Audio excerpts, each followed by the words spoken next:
Welcome to day 123 on the trail. We have three readings for today from John chapter 8, verses 1 through 30, Numbers 32, verses 1 through 42, and 1 Maccabees chapter 4, verses 1 through 35. In the first part of John chapter 8, we find the story of the woman caught in adultery.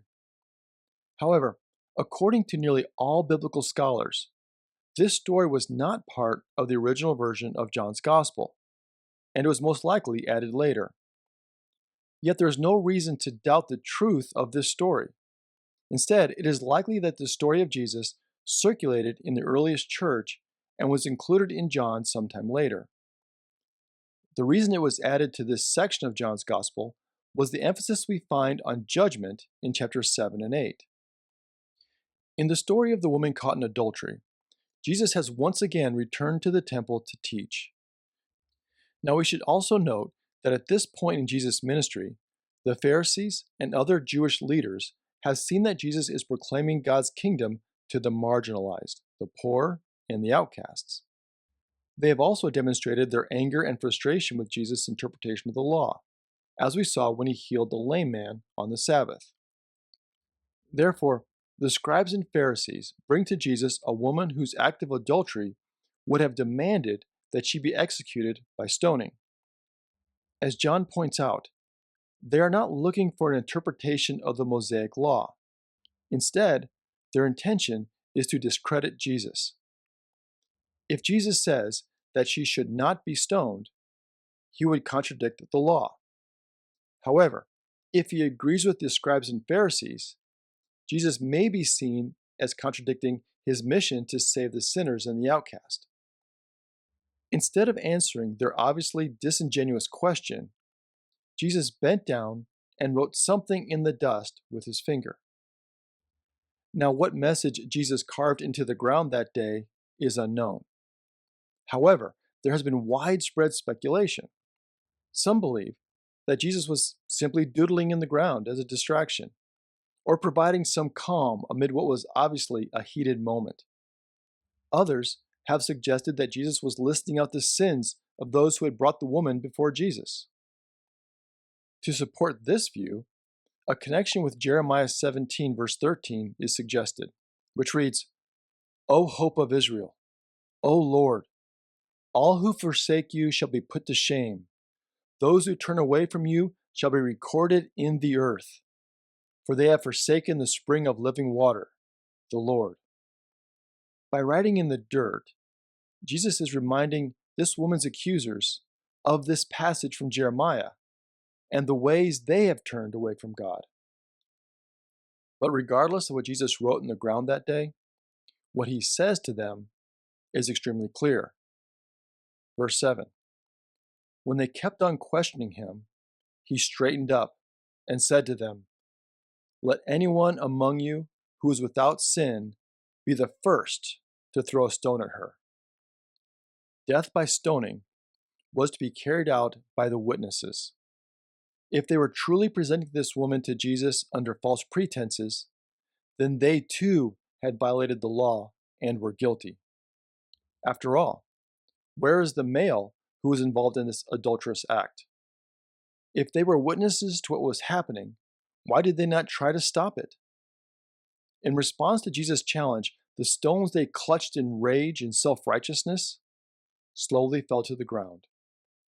And we too, the readers, are reminded of our own sinfulness before God when our indignation at the actions of others rises up in our souls. As Jesus taught us in Matthew 7, "Do not judge, so that you may not be judged. For with the judgment you make, you will be judged, and the measure you give will be the measure you get. Why do you see the speck in your neighbor's eye, but do not notice the log in your own eye? Or how can you say to your neighbor, 'Let me take that speck out of your eye,' while the log is in your own eye? You hypocrite! First take the log out of your own eye. Then you will see clearly to take the speck out of your neighbor's eye." So when everyone had left, their stones lying on the ground, Jesus addresses the woman for the first time, beginning in verse 10. Jesus straightened up and said to her, "Woman, where are they? Has no one condemned you?" She said, "No one, sir." And Jesus said, "Neither do I condemn you. Go your way, and from now on, do not sin again."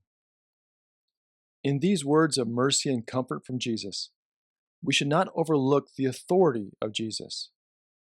Jesus, as the one who has come into the world to save the world, acts and speaks with the authority of God.